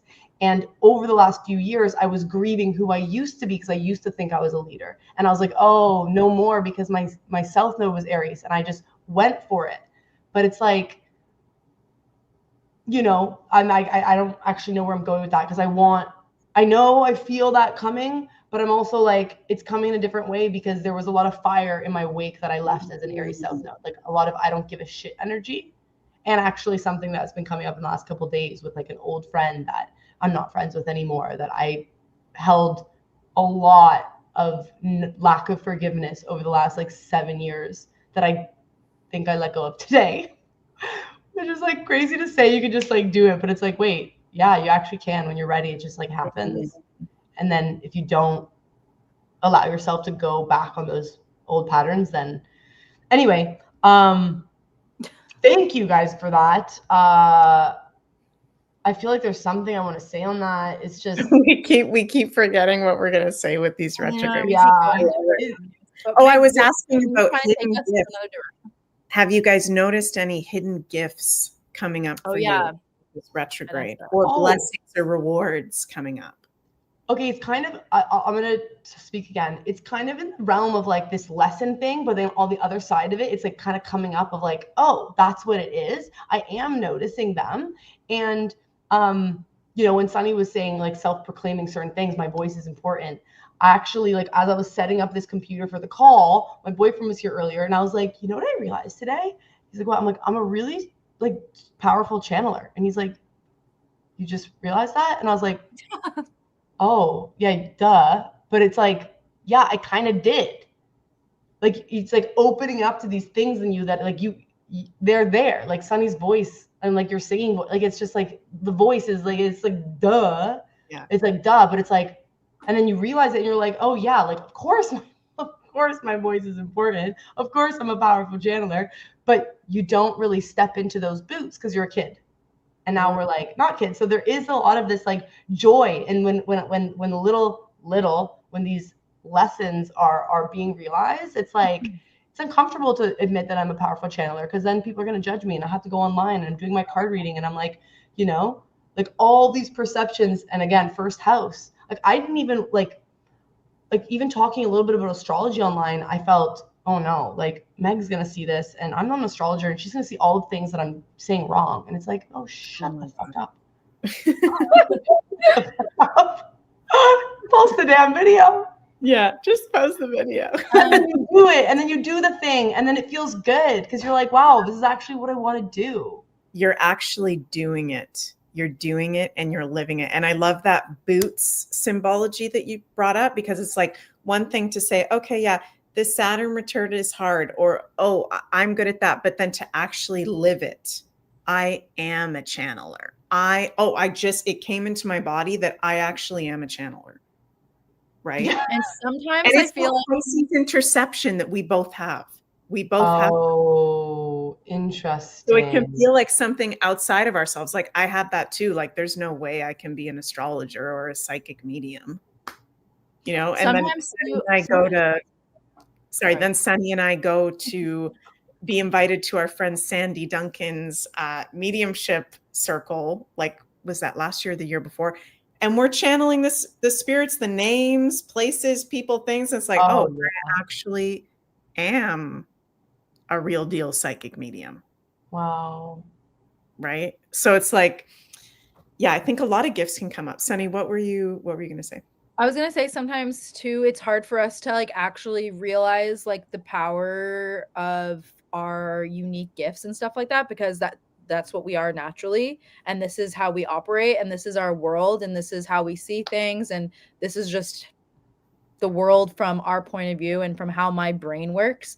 And other people might be able to like reinforce that, like I was saying before. Like I don't think at this point, maybe I am, I don't know, a good speaker, or that my point comes across clearly, and I don't really realize like the impact that what my words have on the impact of my words on other people, because I guess those are like self-beliefs that I have, but also because this is just how I talk and this is just how I am, and I'm not experiencing myself outside of myself. So it's easier sometimes for other people to reinforce or to reflect or what our gifts really are, or to tell us or to remind us what our gifts are, because they're perceiving us outside of ourselves and they're seeing all the amazing gifts and talents that we have that maybe they don't have. And they're like, oh, that's so cool. And they're learning something from you, because that's not how they are naturally, or that's not how their brain works naturally, or that's not how they see things naturally.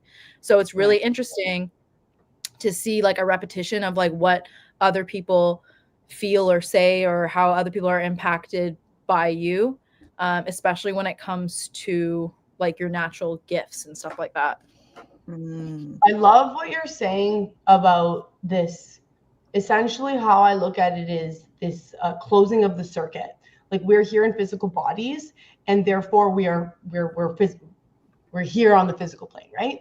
And so as energy, which is a physical thing, is coursing through our bodies, we reflect that and connect with other humans, plants, whatever. But because we're in these human bodies, the connection becomes so real that circuit can close itself. So when we say like go do the thing, like do the thing, experiment, like go see it, so that Saturn can reflect its lesson back to you through the physical, instead of going bing bong bing bong bong. So Sunny's sitting in class, I am fucking going to do a live video, like whatever it is, I'm putting my energy, and then it's being reflected to us, and it's like, oh, that's what that is. Because we don't know what it is. We literally need to see it through the eyes of the collective, because we are connected.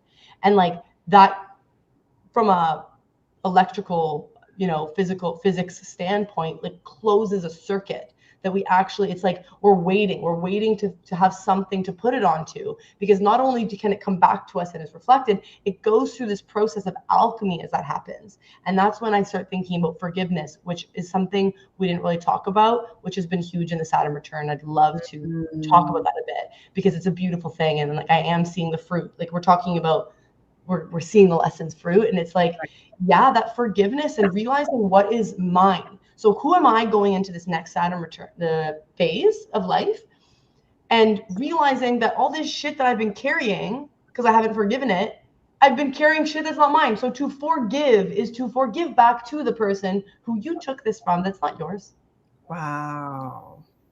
And it goes back to that circuit thing where it's like, not only am I going to reflect beauty back to myself, like through Sunny's voice, and hear that reflected back to her, but it's also through that process of someone, if I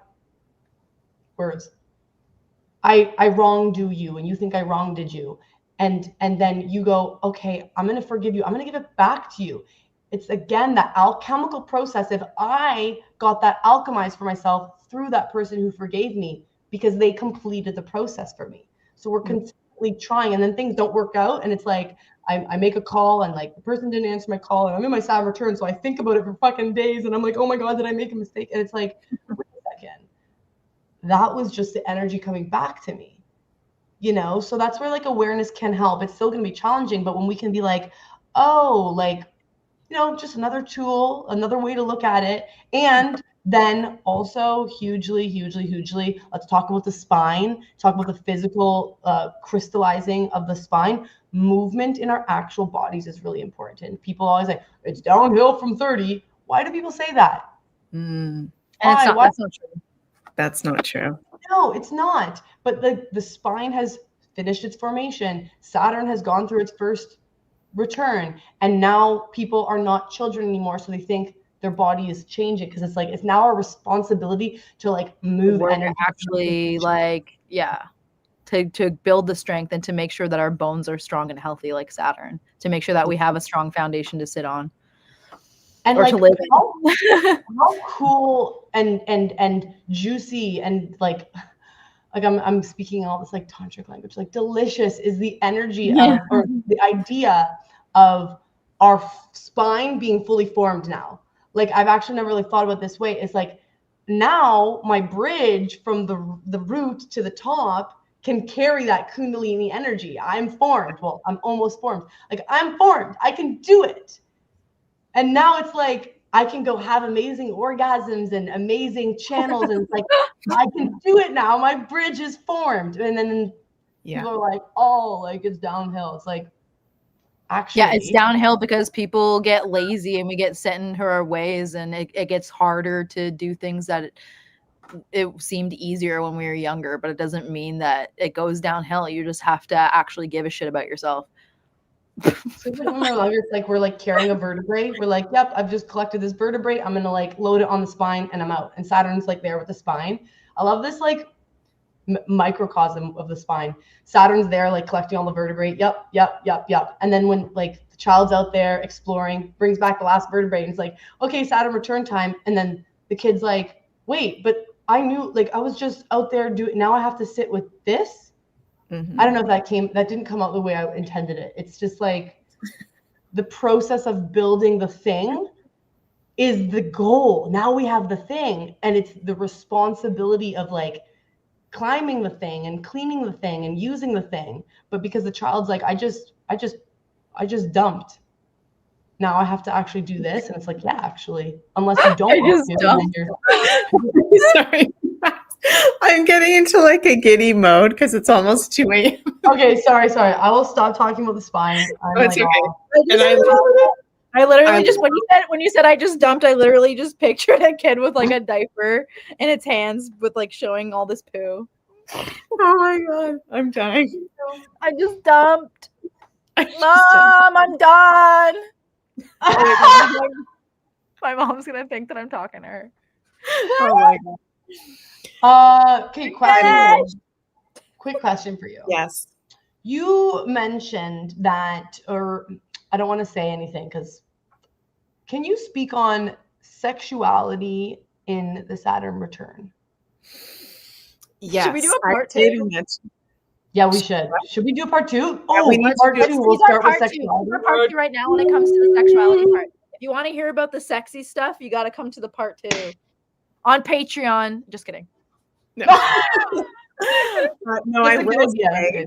I will say, I did not feel sexual during. What's wrong? Sorry, I just got like a huge download about like what we were talking about with our Liliths being all in the same degree. Oh my god, share it. By the way, everyone, we have the same degree of Lilith. It's private. I'll talk Okay. to you guys about it after. Okay, sweet. Write it down. Sorry, continue. I was about to say that I did not feel sexual. I did not feel creative during my Saturn return. And that is still something that I am coming back into. Like there's also that you brought up the pre-Saturn return, Vanessa, where it's like, can I feel when it's coming? Yeah. It's the heaviest planet, right? And I feel like there's a post-Saturn return. I'm still in the post-Saturn return.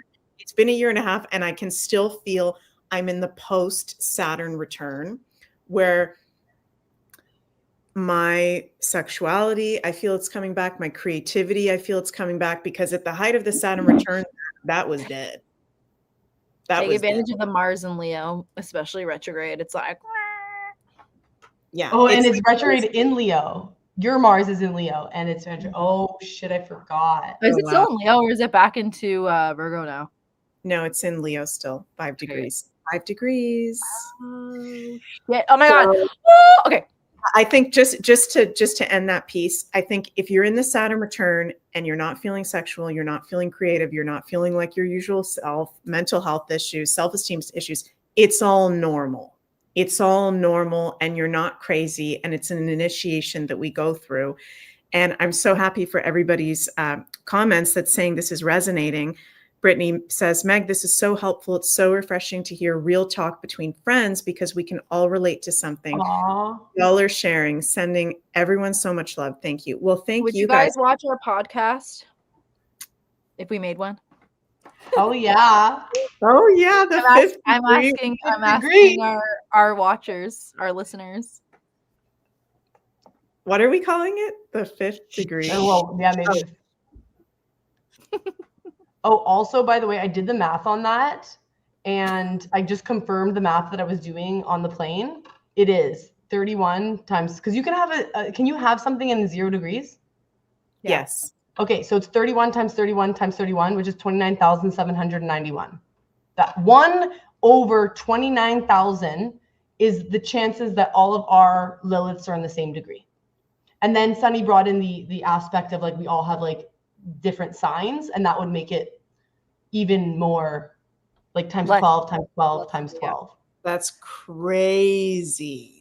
Yeah. Mm-hmm. So maybe we should think about either doing a part 2 of this particular Saturn and Pisces, or maybe just continuing with certain topics in relating to astrology or whatever in a different way through maybe podcast form. I'm down like a clown. I'm freaking down like a serious Saturnian clown. I'm down. Mm-hmm. Yeah, for sure. Awesome. Well, okay, there's gonna be more to come with Sunny, Vanessa, and myself. Thank you guys so much for tuning in. Some of you guys have been here the whole time. Some of you guys have just gotten here. Some of you will be watching the replay. So thank you all so much for tuning in. And we hope that you have received not just value, but support and love from spending time with us. So thank you guys so much. And time has just absolutely flown by. Oh my God, it's 8 o'clock. Holy crap. Isn't that crazy? I'm glad we're having fun. Yeah. When return. And before we finish up, I want to mention, please remember to like, share, subscribe to the Meg Moonbeam and Sunny from Pluto YouTube and Rumble channels. All my links are at the link tree in the description below. I have a new 2025 astrology predictions workshop for all 12 signs that went over 10 hours long. That's available. So that's in the link in the description. Only $35 to get predictions for all 12 signs. That's a Capricorn moon right there. You know it. 10 hours. over 4 days, not just 1 day. Okay. Sunny, you can check out over at thescorplingshop.com. You've currently got Sunny write a discount code for the holidays on all your Jude and Christie's. So 15. It's Awesome. a 15% off coupon. It's limit 1 per customer. Loves But it. if you find something that you like, it can really make a difference, especially on the holiday bundles. Nice. Awesome. Thank you. And go follow Sunny on her YouTube channel at Sunny from Pluto, and follow her on Instagram at Sunny from Pluto. And Vanessa, you can go give her a follow at Water Mama Vanessa on Instagram. And what's on your link tree, Vanessa? I'm going to ask you, what do you do? If people what do I do right now? My link tree links to opening up your email and giving me an email, because I do what I do. I'm in the process of definition. So if you click book a private reading, I'm offering private, like, intuited tarot readings for $16 a reading. And yeah, I do a lot of things. So what I do is, like, ever changing currently. So my link tree links to my email. So you can send me an email and we can chat, and you can follow me online. I'll be putting a lot of effort into my Instagram in the next little while. My girlfriend's, like, totally helping me brand, and I'm really excited for it. So yeah, I'm really looking forward to it. I in the light of the Saturn return, I don't have a bio because I don't know what the fuck's going on. Love it. Love it. Well, thank you ladies so much for joining me, and I look forward to whatever we do next. Yeah, me too. I love you guys. This went so well. Love you too. And miss you guys. Thank you everyone for watching. That was so much fun. Yeah. Okay. Thank you guys. Bye. You guys don't go off the StreamYard yet, but we're going to end the stream. So love you all and see you all soon. Mwah. Bye. Thank you.